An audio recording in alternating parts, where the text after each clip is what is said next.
Alright, back at Casa de Chaos today. My wife had purchased this hanging feeder for our chickens. The challenge with this hanging feeder is the chickens like to climb on top of it and poop inside it and take the feed and fling it all over the inside of the run. So we were losing a lot of our chicken feed. I want the feed to go in the chickens and not all over the floor of the chicken coop or inside the run.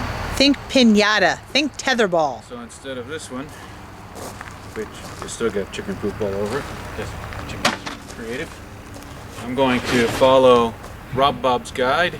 If you haven't checked out his channel, he's got a lot of good tips on chickens and gardening. He's a guy out in Australia that does YouTube videos. That's Rob Bob. I'm going to take a Rubbermaid tote. Actually, this is not Rubbermaid, but it's a rugged tote, 18 gallon. It was $9 or so at my local Lowe's. I'm sure you can find something very similar to it at Walmart or Home Depot or whatever store you've got near you. What's awesome about that one? This one is made in the USA. You're also going to need a bunch of PVC fittings. This is much heavier gauge than I need, so if you can find a thinner plastic of whatever size you can get. It's a 3-inch fitting that I got also from Lowe's. They were $3.77 a piece. I got the ones that are female on one side, male on the other, and I'll show you why in a second. Some people like to use the ones that are female and female, but I'll show you why I chose this one. Okay, can you come closer? Get a shot of the inside. Okay. So inside the tote, This might be a good thing for a tall person to do. my wife is 5'10", but she always claims that she's short. So inside, you can see this is going to have 5 feeding stations. There are 4 of them in now. So I took these pieces of PVC and I took my saw and I notched the corner out, and I'll show you how I did that in a second with the last one. And that's just to give the feed a place to go in the bottom. Alright, so to mark where I want them, I just kind of spaced them out and drew circles where I want them. Now when you're drawing the circles where you want them, I'm going to do one in a second. Pay attention while you're doing it, because one side, since it's the male side, is smaller than the female side. So if you draw all but one of them with the male side and do one with the female side, that one's going to be a much looser fit. The other ones are much tighter and won't need as much silicone to hold them in place. As you can see, that's fairly rigid. This won't come out. Sweetheart, can we ever so quickly just show the male and female thing and explain that? Because you keep saying male and female, and not everyone is as is fluent in that term. Okay. There's a whole one. Why don't you explain it then, my dear? Okay. This is the larger end, and you can plug something into it. Something can be received in it. Therefore, it is referred to sometimes as the female end. Why don't you use that one and plug that one into it since it's whole? Is the narrower end, and it can go into the wider end. The narrower end is called the male end. The wider end is called the female end, for those who aren't tracking. Alright, so I had all of those in there, and I'll show you how I made the cut. I don't have a 3-inch hole saw. If you want, you can get a hole saw that is the same diameter as the pipe, and this will take you no time at all. Instead, I'm going to use my pipe to measure. Instead of measuring with my tape measure and then deciding where the center of the hole is and measuring from there, I'm going to try and follow the keep it simple principle.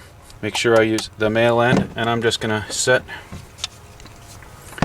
it on the bottom, because that is where it's going to go inside. So I've got the female end on the bottom and the male end where I want the hole. This tub is kind of shaped, so it was easy for me to determine where I wanted my pieces of pipe. Now when you go to try to fit them all in before you trim them and before you have holes, they're not going to fit so well. But don't worry, because when it's inside the hole, it's going to be shorter, so you're going to have more room. So I had no problem fitting it there on the edges, just evenly spacing it. Let me back up just to make this easy on himself. He's actually just tipped the whole thing up and on its side. I'll get better at videotaping. So I'm just going to take my magic marker and draw around my pipe and try and make sure I didn't move, and I think I moved there, and that's no problem because I just draw another line. There we go. We're not quite connected, no problem. Make a rough circle around the edge, and it doesn't matter, it doesn't have to be perfect. The chickens won't care. So now I've got this hole. I don't have a hole saw, so I'm just going to use a pocket knife to cut it. Now, when you're cutting it, make sure you're not going to jab through anything like into yourself. And as I cut it, all I'm going to do I'm back. Hold on. is line it up on the inside of the... Can't see the blade. Let me switch sides. Pardon me. Do-si-do. Thank you. See, that's what I wanted. Oh yeah, much, much better. No, your arm's still in my way. I have to get inside you. You're going to have to cut around me. We're going to have to get like personal and stuff. Are you recording or not? Yes, I think. Yes, it's recording. If you get in place. There. Alright, so now you can see the hole. I've got the piece of wood underneath so that I'm not stabbing into my truck and dulling my knife. And all I'm going to do is put the knife on the inside edge of that line and poke it through the plastic. Then I'm going to back up a little bit like a can opener and connect the two holes. Back up a little bit, connect the two holes. I'm doing my best to keep it steady for you, but I'm holding this camera blind. I can't And see anything. it doesn't have to be perfect.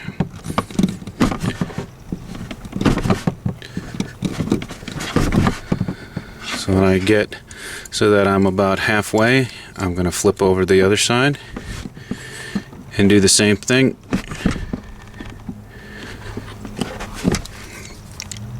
And poke my way around.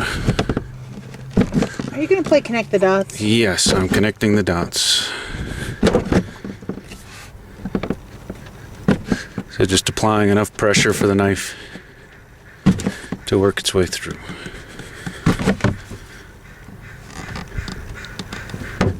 And you don't have to poke it all the way through from this side, because once you get most of the way around, you can flip it over so that you're looking on the outside, and your pattern that you're cutting will be transferred all by itself.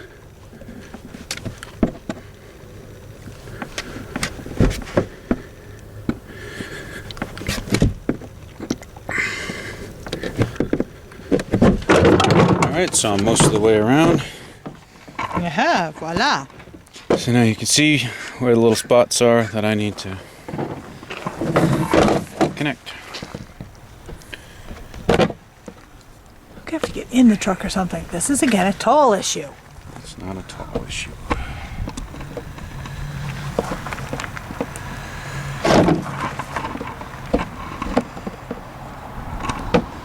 So connecting my edges.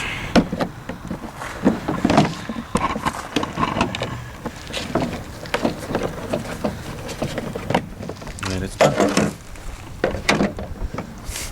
Now here's my whole piece of PVC for a test fit. Nice and snug. Fits right in. You have skills. Now I'll take you back over and we'll cut the bottom lip so you can see how I did that.